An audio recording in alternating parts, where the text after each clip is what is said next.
Assalamu alaikum everyone. Really sorry for the delay. We're quite late, but we had a few technical difficulties, so thank you for all your patience. May Allah reward you immensely.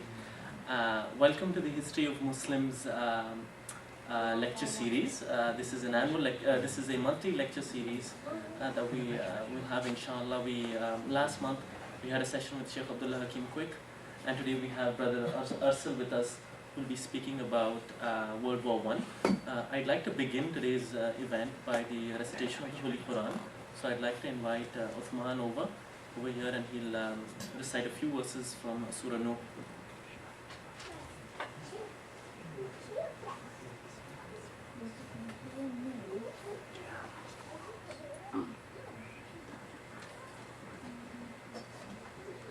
أعوذ بالله من الشيطان الرجيم. بسم الله الرحمن الرحيم. ألم تروا كيف خلق الله 7 سماوات طباقا وجعل القمر فيهن نورا وجعل الشمس سراجا والله أنبتكم من الأرض نباتا ثم يعيدكم فيها ويخرجكم إخراجا والله جعل لكم الأرض بساطا لتسلكوا منها سبلا فجاجا قال نوح رب إنهم عصوني واتبعوا من لم يزده ماله وولده إلا خسارا ومكروا مكرا كبارا وقالوا لا تذرن آلهتكم ولا تذرن ودا ولا سواعا ولا يغوث ويعوق ونصرا وقد أضلوا كثيرا ولا تزد الظالمين إلا ضلالا مما خطيئاتهم أغرقوا فأدخلوا نارا فلم يجدوا لهم من دون الله أنصارا وقال نوح رب لا تذر على الأرض من الكافرين ديارا إنك إن تذرهم يضلوا عبادك ولا يلدوا إلا فاجرا كفارا رب اغفر لي ولوالدي ولمن دخل بيتي مؤمنا وللمؤمنين والمؤمنات ولا تزد الظالمين إلا تبارا صدق الله العظيم.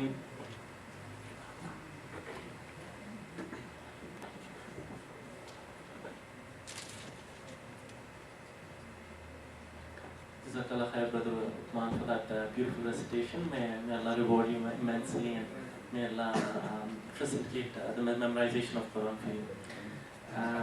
So we have with us today Brother Arsal, ShahabUddin. Welcome, Brother Arsal, to Al-Fauz chapter of ICNA, Canada. Brother Arsal was born and raised in Montreal, Canada. He holds a degree in biology, and he's currently working in the pharmaceutical industry here in Toronto. He comes from Montreal, so he was quite active in the Muslim community in Montreal, having been brought up there. And he was particularly active in giving halaqas and seminars throughout the city. He has since, when he was in Montreal, he studied locally with a number of scholars in Montreal, particularly Sheikh Abdul Salam al-Minyawi. I understand Brother Arsal likes to travel, play hockey, and loves to read as well. So without further ado, I'd like to pass it over to Brother Arsal ShahabUddin.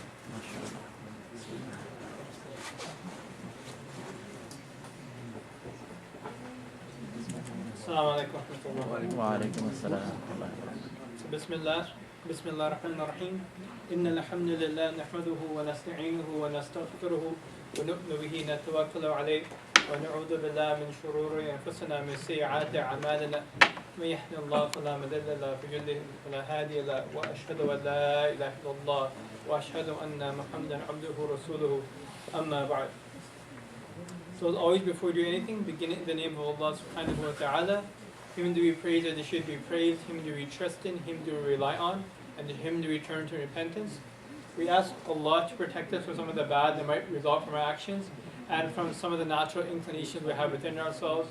We bear witness whosoever Allah decides to guide. There's no one to misguide that person. The guidance is from Allah and Allah alone, and that there's nothing worthy of worship except for Allah and Allah alone. And the Prophet Muhammad, peace and blessings of God be upon him, is a human being like we are, but the last and a long line of messengers sent to mankind. So alhamdulillah, it's nice to be here today with all of you here at the Al-Fauz Center. So inshallah, I'm really happy that we're able to have an event where we're able to speak about history. And I was actually one of the brother Uthman who was reciting. I was actually really happy that he recited Surah Nuh. And Surah Nuh, he just recited the end part of it. But Surah Nuh, just like many parts in the Quran, is related to stories. So there's, according to Ibn Jawzi, there's 7 different categories of every single verse in the Quran has 7 different categories. Okay? One is Ilahiyya, about Allah subhanahu wa ta'ala. One is Nabuwa, about prophethood. One is about the Ma'ad, with the hereafter, the Wa'ad, the promise, Wa'id, the threat, Ahkam, rulings, and the last one is Qasas, the stories. And Allah subhanahu wa ta'ala says in the Quran, إِنَّ فِي قَصَّصِهِمْ لِعِبْرَةً لِأُولِي الْأَلْبَابِ. That indeed, in their stories, are lessons for those who are, Al-Bab means, Lub means like core. So Al-Bab means like deep people who think deeply about things, but people who are deep people. So, and this, in Qasas is history. Qasas is history, and Allah subhanahu wa ta'ala focuses a lot of time on Qasas. And even the word used Ibra, in Arabic, Abra means like a bridge. So we know that the past is a bridge to the future, right? And it crosses over the present. And that's why learning history is very important, because it will inform how we set up the future. This is why history is very important, why Allah subhanahu wa ta'ala focuses a lot of attention in the Quran about on history. And we learn, one of the primary ways that human beings learn things is through the telling of stories. Right? When children are young, the best way to instruct them is to teach them stories, right? And stories with the moral of the story and fables and those types of things. So with that in mind, inshallah, this is why we're going to go over the history of World War I. The reason why we're going over this is particularly because it's not something that's talked about very, very much, but it very much informs and our understanding of present-day circumstances around the world, in the Muslim world in particular, cannot really be complete unless we understand World War I. And so this is why, inshallah, we're going to go over it from the Muslim point of view. We're going to talk a little bit just at the very beginning about how the war started from the European point of view. We have to, because this is why the war occurred, as we will get into. But then, inshallah, we'll focus just on the Muslim point of view and how it has shaped the Middle East. So this is our goal for today. And if there are any questions or comments, feel free to jump in at any time. Inshallah, we will leave some time at the end for questions and comments as well. So just keep that in mind. And so with that in mind, inshallah, we will begin. So World War I was, it's during the years of 1914 to 1918. So that's only less than 100 years, just over 100 years ago, right, the beginning of the war. So the last person who participated in World War I just died about 3 years ago. So this is recent history. And there are people who live to be over 100. And there are people, I don't know what the world record is right now, like 100, 110 or something. So people have actually saw this. And the world drastically changed in people's lifetime. I mean, there are many people here who obviously were older than me. And in your lifetime, things have changed drastically. So, and even before that, the world totally shifted. The world was a pretty stable place for a long period of time, from the Muslim point of view, until World War I. And since that point in time, there's been a lot of turmoil, a lot of change, and a lot of instability. And a lot of it starts from World War I. So some basic facts about the war. 70 million soldiers participated in World War I. Okay? That is incredible. If you think about that number, the US invasion of Iraq was 250,000 soldiers.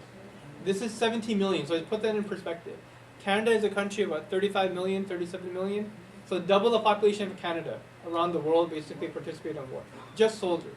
So that's incredible. That's why it's a world war. They're incredibly large numbers of people we're dealing with. Before I go on, the one thing I want to say is that I don't want to necessarily assign blame and to always. I want to try to be as factual as possible, stick to the facts as possible. I don't want to editorialize too much, inshallah. At the end, we'll talk a little bit about some of the lessons from it, from an Islamic point of view.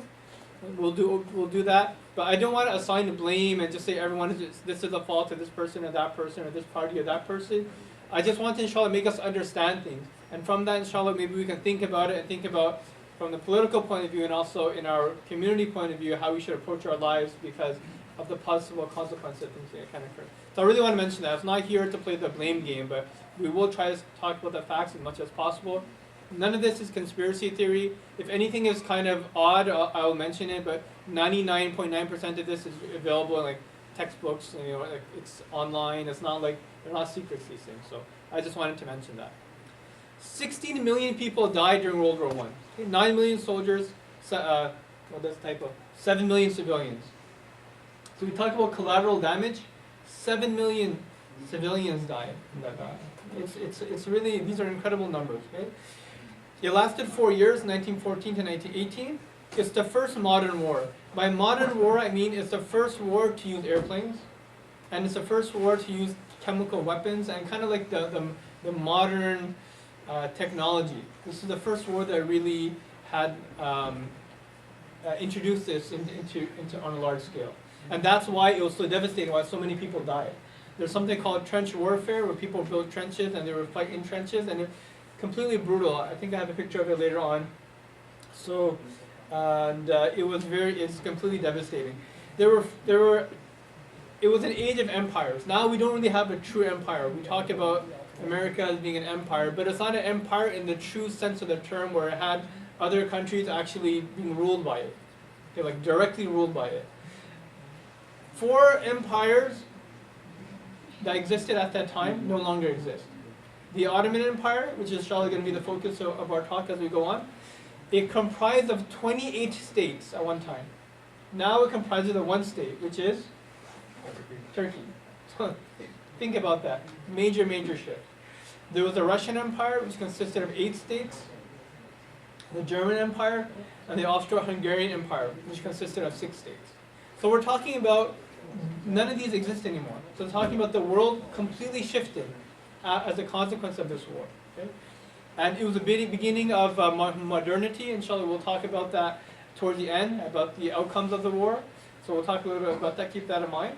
And World War II is a direct result, and the rise of Hitler is a direct result of that which happened in World War I. So just keep all these things in mind. We'll go back to this. So this is a map of Europe before World War I. As you can see, the Ottoman Empire, Austro-Hungarian Empire. So it's a different map. Like they're big chunks of regions together. So it will majorly will change after as a consequence of a war. Okay? The primary superpower at this time was not America. America was really an up-and-coming country. No one really cared about America at this point in time. They're starting to build. America really only takes a control on a world stage after World War II. World War I is when they start to get a bit of a foothold. But before World War I, America is just another country. Nothing special about them whatsoever. Their primary superpower at this time was, anybody know? UK, the British Empire, right? The British used to say, famously, the sun never sets on the British Empire. It was spread so far and wide that anywhere the sun rose and anywhere the sun set, it was controlled by England. Okay, so for one, we know Canada used to be, technically we're still part of the British not empire, but British monarchy. I just want to say that I learned this from one of my, we had a similar discussion at work, and this thing we said about the sun never went down during the British Empire was because in a comic way somebody said it's also because God never trusted the British Empire. Yes, that's possible. That's possible. So the primary empire in the world, the primary superpower in the world is England, right? It comprises of many different countries, including Canada, which participates in the war. Germany was a distinct number 2. So England number 1, and distinct number 2 was Germany. Okay. There was the French and the Austro-Hungarian as well. And the U.S. at this point in time was a very isolationist. They stayed to themselves, and like I said, they only emerged after World War II. Okay? So these are alliances pre-World War I. And the reason why we're going over this is because things happen, and then alliances are these pre-World War I alliances lead to war. So the Austro-Hungarian Empire was allied with the German Empire. So they had a common culture, some common languages. So because of these commonalities, common religion, generally they were Protestant Christians, they had these things in common, so they formed alliances, okay? Military, political alliances. Serbs and Russia on another side. Okay? Serbia and Russia, they had a common tie because they're both Orthodox Christians. So this, and their language is relatively similar culture. Eastern Europeans tend to have a, if anybody's been to Bosnia, I've been to Bosnia, it's a very different culture than like Western Europe, for example. So they have an alliance as well. Okay. The war begins because of a Serbian man called Principis, I think his name was. So I've actually been to Bosnia, and so this is, I don't know if you can see, there's somebody being held like towards the right, he's being basically beaten up and pulled away. That's the assassin who starts the war. At this point in time, Serbia it was not Serbia, it was Bosnia Herzegovina. Okay? Now it's just Bosnia in the split up. At that point, it was Bosnia Herzegovina. Okay? The Serbs had these nationalist aspirations. They wanted to have their own Serbian homeland. Okay? So it starts way before the Balkan War in the 90s.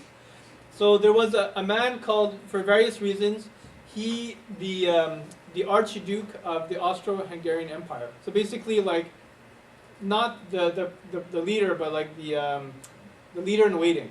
Okay? He went to inspect some of his territories, and he went to Bosnia and to Sarajevo. So I've actually been here.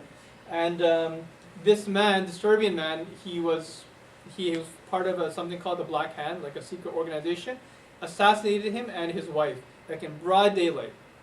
Like they were parading down the street and visiting things. So once this happened, so he was taken, and I think he was put in jail. I'm not sure how, I forget if he was killed or taken and put in jail. But the point in time when this happens, the Austro-Hungarian Empire decides to retaliate, and they invade Serbia. Okay, so Serbia is like a province within Bosnia and Herzegovina. Once they do that, remember, go back to the previous slide, the Serbs are allied with Russia. Russia jumps in. Okay? So once Russia jumps in, now it's a small little thing, somebody gets assassinated. Austria, as revenge, they take Serbia. Russia is allied with Serbia, they jump in as well. Once this happens, Germany is allied with Austro-Hungary. They jump in as well. Germany jumped in because they thought they could basically grab as much land as possible. So once this happened, they invaded France, Switzerland, Netherlands, and Belgium. Okay? So basically after this, everybody joins into the war. Everybody in Europe joins into this war, and these are the division. You have the Allied powers, which is France, UK, or England, Russia, Italy, and USA towards the end. And the Central Powers, Germany, Austro-Hungary, and then the Ottomans, which we'll talk to in a minute. Is that I know it's a little bit confusing, but is that clear? So basically, war starts to all these alliances, and because of these alliances, everybody participates in the war now. Okay? So one side you have the Allied powers, and the other side you have the Central Powers. Okay? The war was primarily fought in Germany. So there was a Western Front, which was in France and Germany, and the Eastern Front, which was in Austro-Hungary. Okay? But now, having said all this, why did the Ottomans join a European war? Okay, because this all, well, now we just talked about Europe, right? Only Europe. Now, why did the Ottoman Empire jump into this war? What do they have to do with Europe? Now, there are a number of reasons for this. The Khalifa, and there was a Khalifa at this time, like a real Khalifa, not Khalifa like ISIS Khalifa, a real Khalifa that the whole Ummah actually agreed upon. Okay? He was Sultan Mehmed V. At this point in time, he'd become a figurehead, meaning he had no real power. Okay? And this happens many times in history, throughout the history of nations, where, and Islamic history as well, no exception to this, where you have a ruling power, been there for a long time, but other powers kind of like from within, they make themselves more powerful. So then the actual ruler is just like a figurehead. Okay, so to use a common example, a modern day example, this is what people say. So take it. It's a bit of a joke. Take it with a grain of salt. So George Bush was the president of the United States, right? George Bush was not a very intelligent man. Okay? No offense to George Bush. People think the real power was all the people behind him. Okay? So it was kind of like, that's the kind of example, but on a much bigger scale. So he was a figurehead, but he didn't really have a lot of power. All the power was within a group of people called the Young Turks. Well, technically they're called the Committee for Union and Progress, I think it was called, the CUP, but their nickname was the Young Turks. They were basically secular-minded, basically elite, wealthy, very liberal Turkish people who were educated in Western universities. They were basically the power. Okay? And there were three people, Anwar Pasha, Jamal Pasha, and Talat Pasha. They were basically the three main people who controlled the Ottoman Empire, but the figurehead was still the Khalifa. Okay, and how this happened is a big story. Initially, the Ottoman Empire did not join the war. Okay, so now the question is, why? So the Sultan did not say this is a European thing. We have nothing to do with it. Now, these young Turks, they make a secret alliance with Germany to join the war, and they force the Khalifa to declare jihad, like a real jihad, to actually go and fight in World War I. Okay? Now, why did they join up with Germany? So we mentioned that the Ottoman Empire, so this is it at its height. Okay, it's quite vast. As time goes on, so the Ottoman Empire started in 1452 and lasts till 1921. We'll see this in a second. So that's